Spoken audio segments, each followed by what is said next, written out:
너 정말 미안해. 그때 내가 왜 그랬는지 지금도 이해가 안 가. 그 말은 갑자기 내 귓가에 울렸다. 서울의 번잡한 거리, 비가 추적추적 내리는 저녁 시간. 나는 우산도 없이 서 있었고 맞은편에서 그녀가 다가왔다.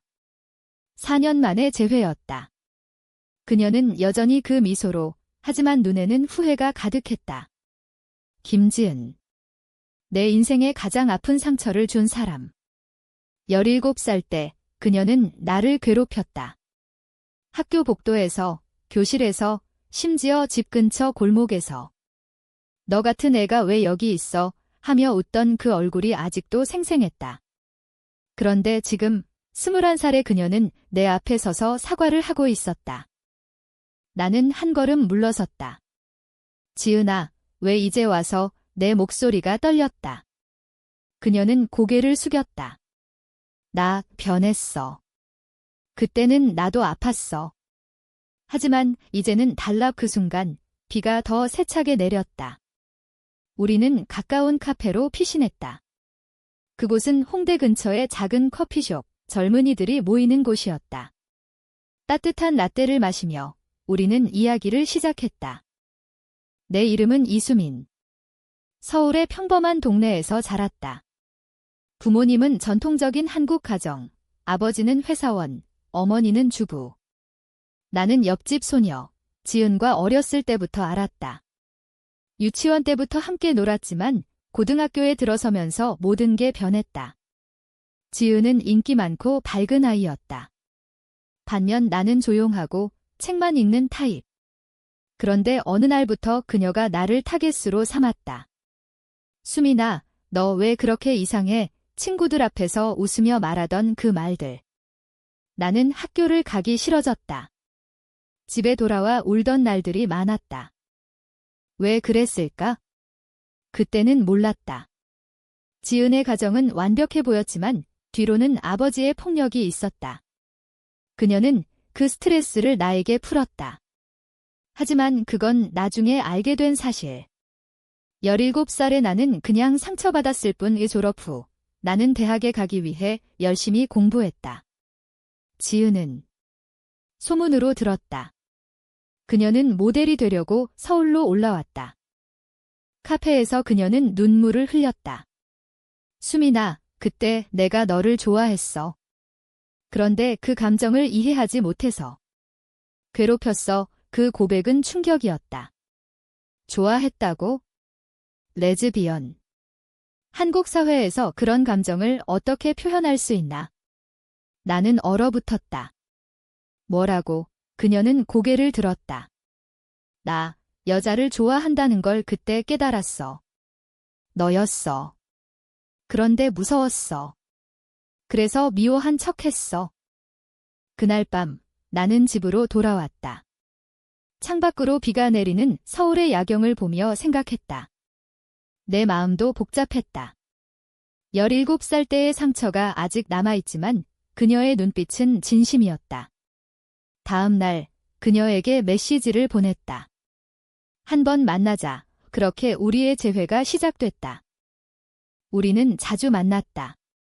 한강공원에서 산책하며 과거를 이야기했다. 기억나. 어렸을 때 옆집에서 함께 떡볶이 먹던 것. 지은이 웃으며 말했다. 나는 고개를 끄덕였다. 그 시절은 좋았다. 이제 21살, 우리는 성인이 됐다. 대학 생활, 아르바이트, 친구들. 하지만 우리 사이에는 미묘한 긴장감이 있었다. 그녀의 손이 스치면 내 심장이 빨라졌다. 어느 봄날, 벚꽃이 만발한 여의도에서 우리는 데이트를 했다. 그녀가 손을 잡았다. 수민아, 나랑 사귈래? 그 말에 나는 눈물을 흘렸다. 상처와 사랑이 섞인 감정. 그래, 해보자. 그렇게 우리의 사랑이 시작됐다. 한국의 보수적인 사회에서 레즈비언 커플로 사는 건 쉽지 않았다. 하지만 우리는 서로를 지켰다. 지은은 이제 모델 에이전시에서 일했다. 나는 대학에서 문학을 전공했다. 함께하는 시간은 소중했다. 명동에서 쇼핑, 인사동에서 한옥 카페 방문. 한국 문화가 우리를 감쌌다. 하지만 충돌이 시작됐다. 지은의 과거 친구들이 나타났다. 그들은 그녀를 비난했다. 지은아, 너 왜 여자랑? 사회의 시선이 무서웠다. 나는 부모님께 숨겼다. 그냥 친구야. 하지만 마음속으로는 불안했다. 지은도 마찬가지. 그녀의 어머니는 전통적이었다. 결혼해야지, 아이 낳아야지. 그런 압박 속에서 우리는 더 가까워졌다. 밤에 함께 누워 속삭였다. 우리 행복하자. 그러나 운명은 잔인했다. 지은의 옛 연인, 남자가 나타났다. 아니, 그녀의 과거를 아는 사람. 그는 그녀를 협박했다. 내 비밀을 알리겠어. 지은은 나에게 숨겼다. 그게 첫 번째 실수였다. 지은의 비밀이 드러난 건 여름이었다. 무더운 서울, 에어컨이 고장난 우리 작은 원룸에서 그녀의 핸드폰이 울렸다. 누구야? 내가 물었다.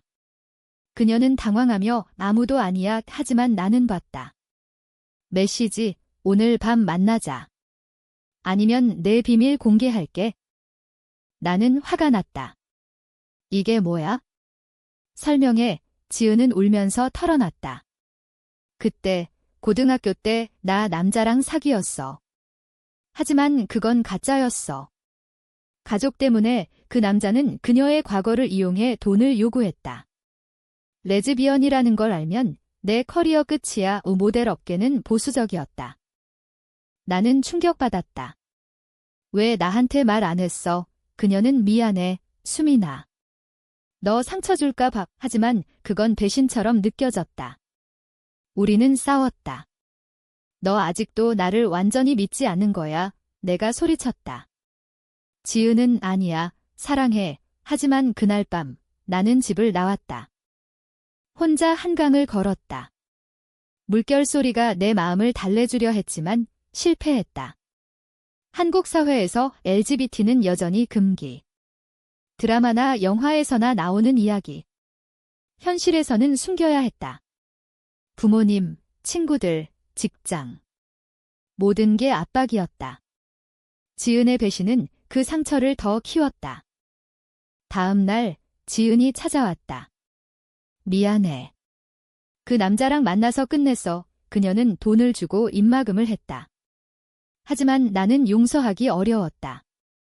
우리 잠시 떨어져 보자. 그렇게 헤어졌다. 그 후 몇 달 나는 대학에 집중했다.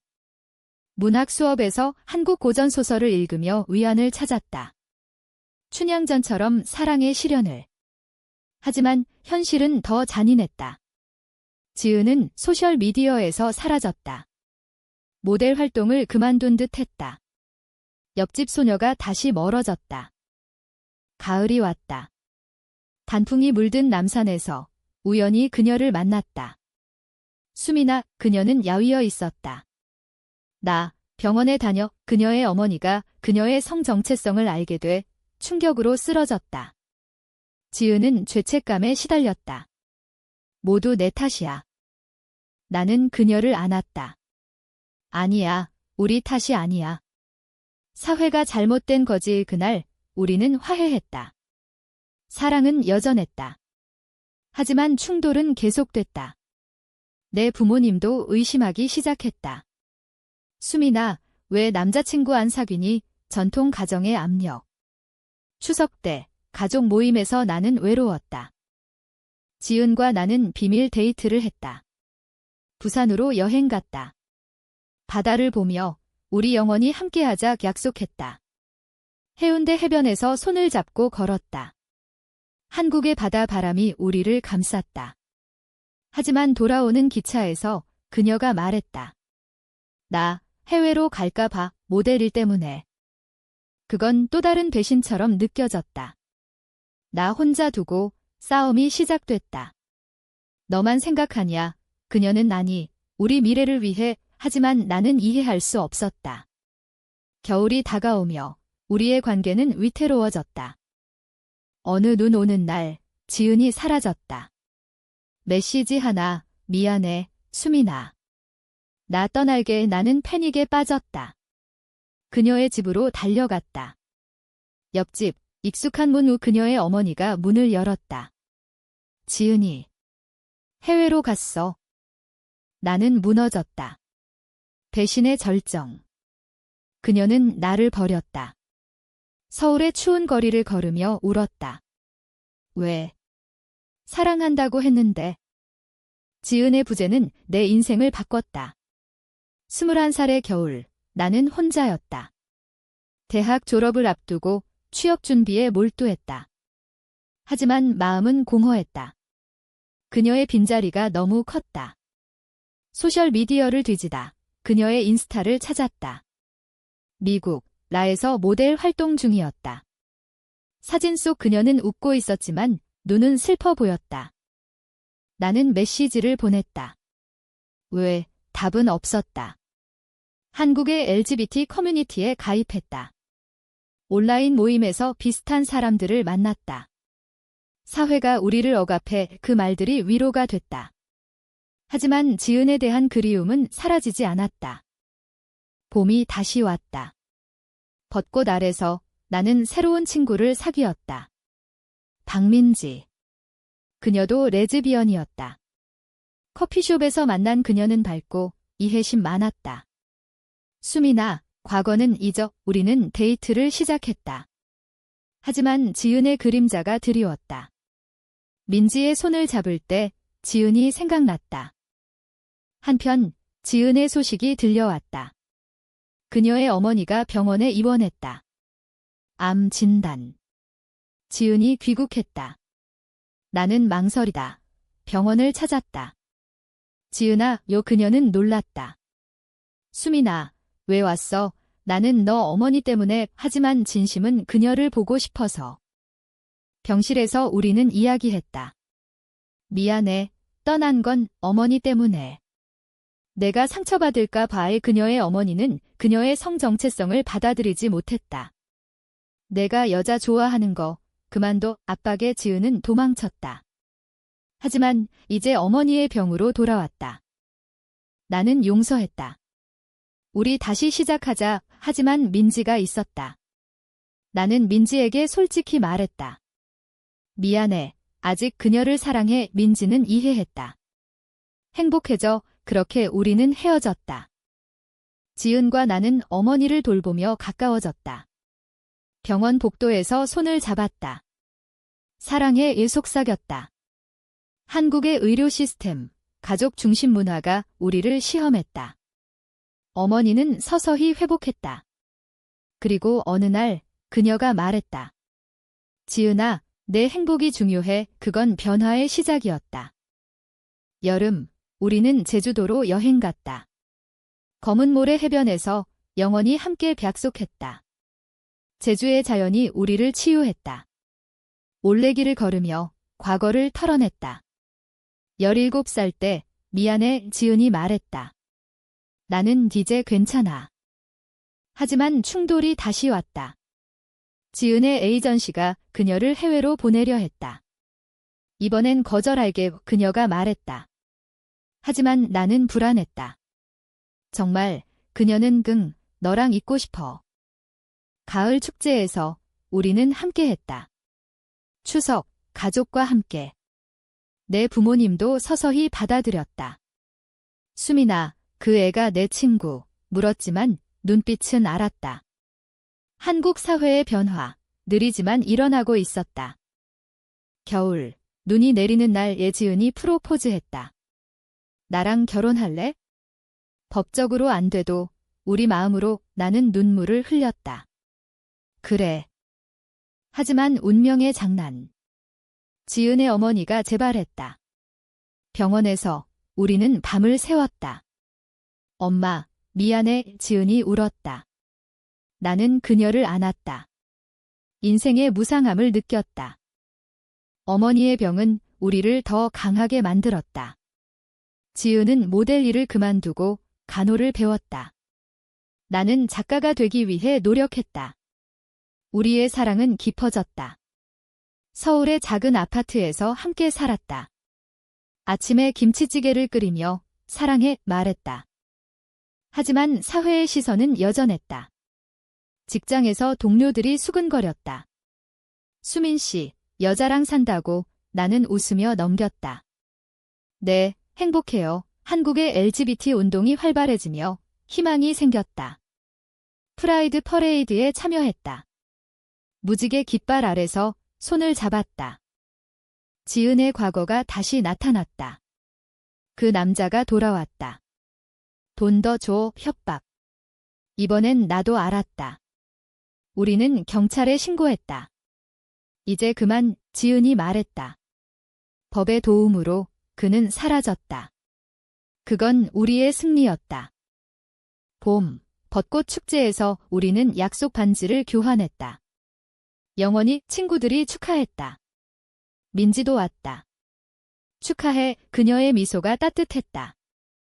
여름, 더운 날씨에 우리는 산으로 피했다. 설악산에서 하이킹. 자연 속에서 우리의 사랑을 확인했다. 17살의 상처가 이제 치유됐어. 내가 말했다. 지은은 고마워. 수민아. 가을, 단풍 여행. 경주로 갔다. 고대 유적지에서 한국의 역사를 느꼈다.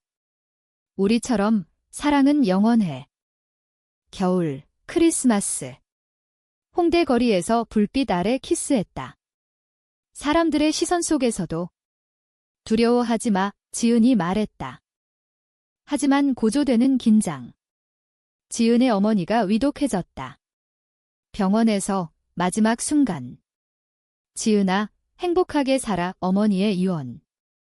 지은은 무너졌다.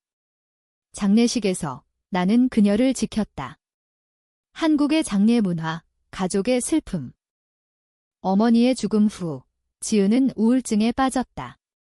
모두 내 탓이야. 나는 그녀를 안아주었다. 아니야, 함께 이겨내자. 상담을 받았다. 시간은 우리를 치유했다. 새해, 우리는 새로운 시작을 했다. 지은은 아트 스튜디오를 열었다. 나는 소설을 썼다. 우리의 이야기. 레즈비언 로맨스. 한국에서 출판 제의가 왔다. 하지만 출판사에서 너무 논쟁적 거절. 사회의 벽. 우리는 포기하지 않았다. 온라인으로 발표했다. 반응은 뜨거웠다. 용기 내줘서 고마워. 댓글들. 봄, 다시 벚꽃. 우리는 결혼식을 올렸다. 친구들만 초대. 한옥에서 전통 의상 입고. 사랑의 드서야. 결혼 후 우리의 삶은 안정됐다. 서울의 일상, 함께하는 행복. 하지만 외부 충돌. 지은의 옛 친구가 소문을 퍼뜨렸다. 지은이 레즈비언이래. 에이전시에서 그녀를 해고했다. 이미지 문제. 지은은 울었다. 왜 이렇게 어려워? 나는 둘이 싸우자. LGBT 단체에 참여. 시위에 나섰다. 평등을 위해 한국의 변화, 느리지만. 문재인 정부 후 진보가 있었다. 하지만 여전히 보수적.